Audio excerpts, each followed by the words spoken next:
The secret technique the gurus hides, how to silence mental noise in 15 minutes, works every time. The distraction scam, why your mind became a slave to the algorithm. There's a technique that concentration masters have used for millennia, but the productivity industry doesn't want you to find out about it. It's simple, powerful, and will transform your focus ability in just 15 minutes a day. If your mind feels like a browser with 50 tabs running simultaneously, this is the reset you desperately need. Here's the truth nobody's telling you: your mind isn't broken, it's been hacked. The system created malicious code that turns every notification into a micro hit of dopamine, every like into external validation, every infinite scroll into a silent addiction. You didn't lose your ability to concentrate, it was hijacked by design. Think about this. When's the last time you read an entire book without reaching for your phone? When could you maintain a deep conversation without your mind wandering to social media? The mind analyst knows this isn't your fault. It's system architecture. They programmed your attention to be fragmented because a scattered mind consumes more,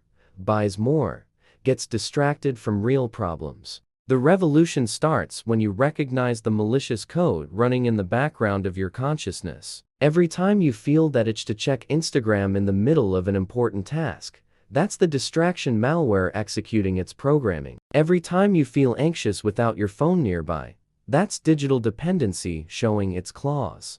Genuine self-discovery only happens in silence. Not the forced silence of expensive retreats that gurus sell, but accessible silence you can create right now. It's in the space between thoughts that your true essence reveals itself. In the pause between stimulus and response lies your freedom. Your fragmented mind isn't a bug, it's a feature of the control system. While you're busy trying to do 10 things at once, losing focus with every notification, you don't have time or energy to question the rules of the game. A scattered mind is a controllable mind. A mind that can't concentrate is a mind that can't create real change. The game-changing technique is called active silence protocol. For 15 minutes daily, you'll create a digital silence bubble. Turn everything off: phone on airplane mode, computer closed, even digital clocks hidden. Sit comfortably and simply observe. Don't meditate, don't force anything. Just be a neutral observer of your thoughts, like a hacker analyzing code running on screen. The first few days will be challenging. Your mind will protest, create imaginary urgencies, try convincing you that you're missing something important. This is normal, it's the distraction malware trying to maintain control. Breathe and keep observing. Every moment of resistance you push through is another piece of malicious code being deleted. This isn't another mindfulness technique wrapped in spiritual marketing. It's reverse engineering of your own consciousness. You're literally reprogramming neural circuits that were hijacked by the distraction system. You're recovering your ability to be present, think deeply, create instead of just consume. The deepest transformation happens when you realize you don't need to be constantly connected to exist, that your identity doesn't depend on notifications, your self-worth doesn't need digital validation, your sense of purpose doesn't come from algorithms choosing what you see. You exist independently of the internet. Your brain craves novelty because that's how our ancestors survived. New information could mean opportunity or danger. But in our hyper-stimulating digital environment, this survival mechanism becomes self-destructive. Every notification triggers your ancient alarm system, keeping you in a constant state of low-level stress and hypervigilance. The productivity industry profits from your fragmented attention. They sell you apps to manage the chaos they helped create, courses to fix problems their system caused, tools to organize the mental clutter their platforms generate. It's like selling you umbrellas while they control the rain machine. True focus isn't about willpower or discipline, it's about environmental design. You can't out-discipline a system designed by teams of behavioral psychologists and neuroscientists whose job is to capture your attention. You need to change the rules of engagement, not try harder to resist. Implement the active silence protocol today. Choose a fixed time, could be upon waking, at lunch, or before bed. Set a 15-minute alarm, put everything in airplane mode, and just observe your mind functioning. No judgment, no expectations. Just scientific curiosity about how your thoughts move without external interference. If you're ready to reclaim control of your attention, Type active silence in the comments. Hit that like button if you recognize your mind has been hacked by the distraction system. Subscribe to continue this mental deprogramming journey. The multitasking lie: how your brain was hacked to fail. I discovered something that's going to blow your mind. The multitasking that everyone celebrates as a superpower is actually the greatest psychological hack in modern history. Neuroscientists have known this for decades, but the tech industry makes billions keeping you believing in the productivity fragmentation lie. Your brain doesn't multitask, period. Neurologically speaking, what happens is task switching, rapid jumping between activities. Every time you jump from an email to WhatsApp, from a spreadsheet to Instagram, your brain needs to unload the previous context and load the new one. It's like closing one program and opening another. It costs energy and time. The hidden cost of this constant switching is devastating. Studies show it takes up to 23 minutes to fully recover focus after an interruption. 23 minutes. If you receive 50 notifications per day average for urban users, your mind never reaches deep concentration state. You live eternally in loading mode. This mental fragmentation isn't accidental, it's intentional. The attention economy profits from your distraction. Every time you lose focus, every time your mind jumps to another stimulus, someone's making money. Your concentration ability became a commodity in the digital marketplace. They're literally selling pieces of your consciousness to advertisers. The revolution begins when you understand that deep focus is your natural superpower. Before the digital era, humans could spend hours concentrated on single activities. Craftsmen created masterpieces. Scientists made discoveries. Artists produced transcendent art. All required a skill being systematically destroyed: the ability to dive deep. Flow state, that magical moment where time stops and you become one with the activity, only happens in deep focus. That's where creativity explodes.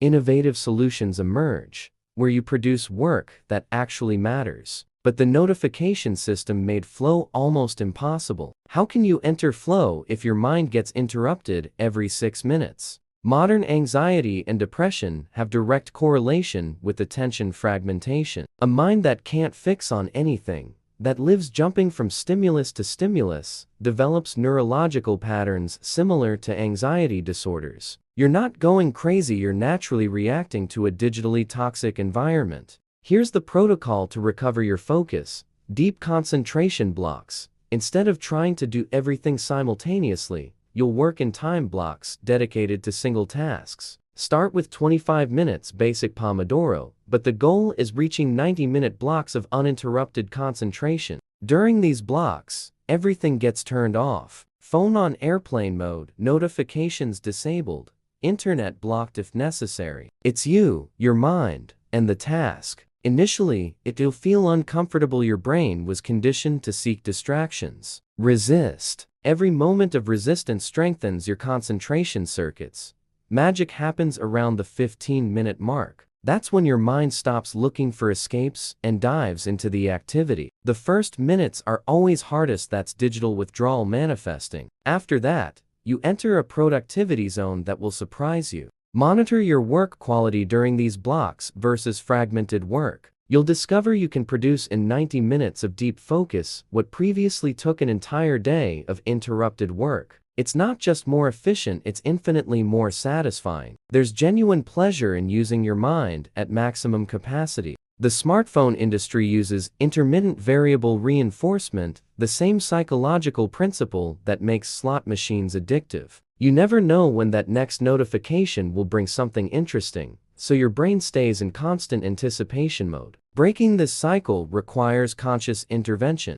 Deep work isn't just about productivity, it's about identity. When you can concentrate deeply, you remember who you are beneath the noise. You reconnect with your capacity for original thought, creative problem solving, meaningful contribution. Shallow work keeps you in reactive mode. Deep work returns you to creator mode. The quality of your attention determines the quality of your life. If your attention is scattered, your life feels chaotic. If your attention is focused, your life has direction and purpose. This isn't metaphysics, it's basic psychology. What you pay attention to literally shapes your reality and identity. Implement today. Choose your week's most important task. Schedule a 90-minute block in your calendar like an unmovable meeting. Treat it with the same seriousness. Set a timer, turn everything off, and dive in. Afterward, analyze the quality of what you produced compared to your usual fragmented work. If you're ready to reclaim your deep focus capacity,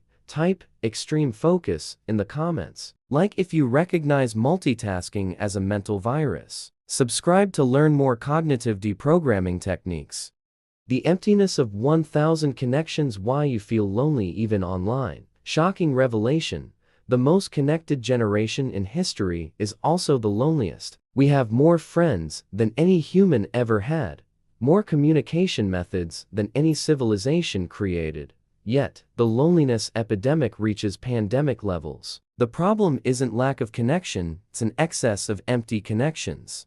Social media hacks your brain's social reward system. Every like activates the same neural circuits as real social interaction, but without the emotional nutritional component. It's like eating pure sugar instead of fruit. Gives immediate sweetness, pleasure, but doesn't nourish the body. You get addicted to the sensation, but remain emotionally malnourished. Connection quality was sacrificed for quantity. We prefer having 500 followers who know us superficially to having 5 friends who know us deeply. It's easier maintaining digital relationships. They don't require real vulnerability, physical presence, time commitment. You can relate to hundreds of people in 20 minutes of scrolling. The psychological cost is devastating. Real relationships are built through sustained presence, exclusive attention, shared vulnerability, elements practically impossible in digital environments. How do you develop real intimacy in 15-second interactions? How do you build trust through emojis? Modern social anxiety has roots in gradual replacement of face-to-face interactions with digital ones. We lost practice reading body language, sustaining eye contact,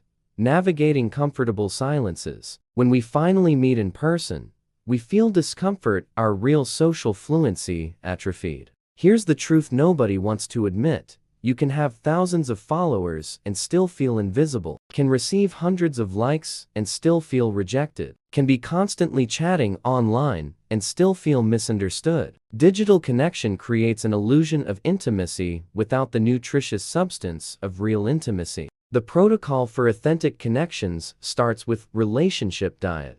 Just like you do a food diet, eliminate relationships that drain energy without nourishing. Those digital connections existing only through social inertia, empty conversations leading nowhere, interactions leaving you emptier afterward. Invest radically in few quality relationships. Instead of distributing your social energy across dozens of superficial connections, concentrate on 3 to 5 people who actually matter. Dedicate face-to-face time, deep conversations, total presence. Better to have one friend who knows you completely than 100 who only know your online persona. Practice total presence protocol in every important interaction. When you're with someone who matters, put your phone physically away, not just silent away. Look in their eyes, listen to pauses, notice micro expressions. Rediscover the information richness existing in face-to-face conversation without distractions. Real intimacy requires courage. Courage to be seen beyond the edited version you present online. Courage to share fears, insecurities, unfiltered dreams not processed through social approval algorithms. Courage to sustain constructive conflicts instead of fleeing to easier, more superficial relationships. Americans particularly struggle with this because our culture celebrates independence and self-reliance, often at the expense of interdependence and community. We're taught that needing others is weakness, but humans are fundamentally social creatures. Isolation isn't strength, it's survival mode. The loneliness epidemic isn't just personal suffering, it's a public health crisis. Chronic loneliness has health impacts equivalent to smoking 15 cigarettes daily. It increases inflammation, weakens immune systems, accelerates cognitive decline. Social connection isn't luxury, it's biological necessity. Digital natives often mistake online interaction for social skill, but scrolling through feeds develops different neural pathways than face-to-face conversation. Online, you can edit, delete, Curate your responses. Real-time human interaction requires spontaneity, emotional regulation, nonverbal communication skills that atrophy without practice. Notice how your digital relationships make you feel after interaction. Energized or drained, connected or lonelier, understood or performing. Use these feelings as compass to identify which connections nourish your soul and which just feed your digital ego. The revolution happens when you prioritize depth over breadth, when you choose being known by few over being recognized by many, when you prefer one transformative conversation per month to 100 empty interactions daily. Quality always beats quantity in human relationships. Implement today. Identify the 5 most important people in your life. Schedule face-to-face meetings with each in coming weeks. No specific agenda, just shared presence. Allow yourself to be vulnerable, curious about their inner lives, present in moments you create together. If you're ready to trade empty connections for real relationships, type "real connection" in the comments. Like if you recognize quantity doesn't replace quality in relationships. Subscribe to continue exploring authentic relationship psychology, the real-life revolution when you stop faking and start existing. Here's the final truth.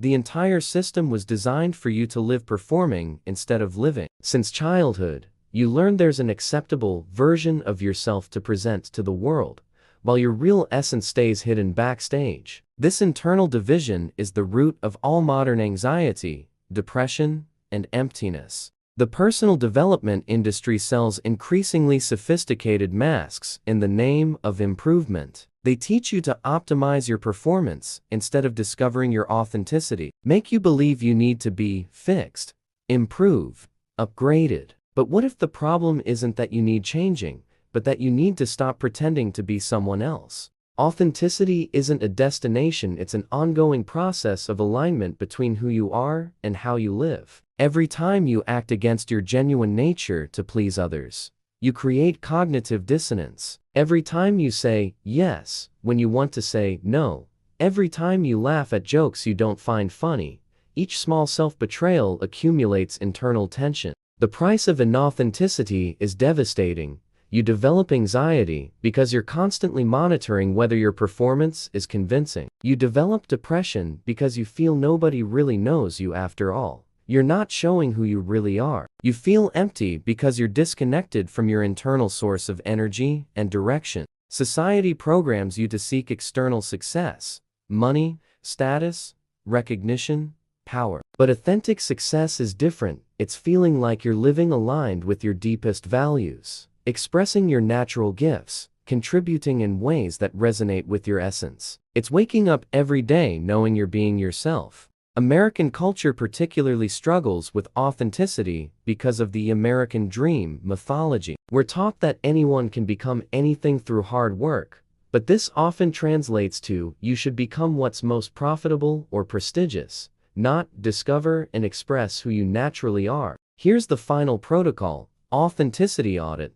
Analyze every life area with brutal honesty. Does your work reflect who you really are or just pay bills? Do your relationships allow genuine expression or demand constant performance? Do your daily choices align with your values or external expectations? Identify moments where you feel most alive, most yourself. Usually situations where you forget to worry about others' approval and simply exist. Could be deep conversations with close friends, creative moments, activities that flow naturally. These are your authenticity indicators. Seek to reproduce these conditions. Fear of rejection keeps you trapped in inauthenticity. What if people don't like who I really am? But here's the liberating truth.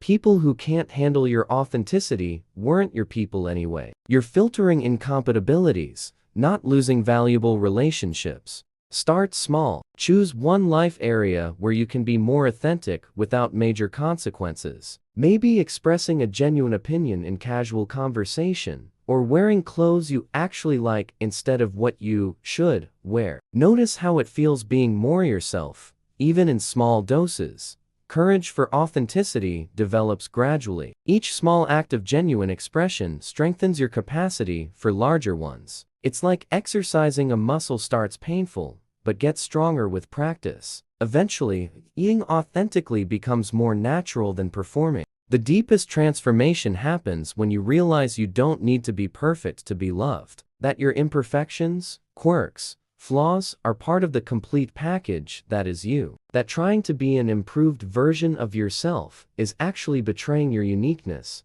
Social media amplifies inauthenticity by encouraging curated self-presentation. Everyone shows highlight reels while hiding struggle reels. This creates impossible standards and makes authentic expression seem inadequate. Remember, what you see online isn't reality, it's marketing. Your life isn't a dress rehearsal, it's the real performance. Stop waiting for permission to be who you are. Stop waiting for the perfect moment to express your truth. Stop believing you need to become someone different to deserve love, success, or happiness. You're already enough, exactly as you are.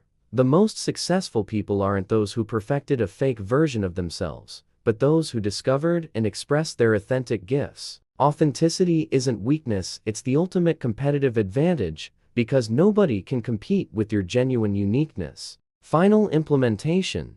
Write a letter to yourself describing who you really are when nobody's watching. Your secret dreams, genuine fears, authentic joys. This is your truth baseline. Use it as guide for all future decisions. Does this move me closer to or further from who I really am? If you're ready to stop performing and start living, type "I am enough" in the comments. Like this video if you recognize authenticity as revolution, not conformity. Subscribe to continue this journey of awakening to your deepest truth. Subversive evolution isn't about becoming someone new, it's about stopping the pretense of being someone you never were. Welcome to your real life.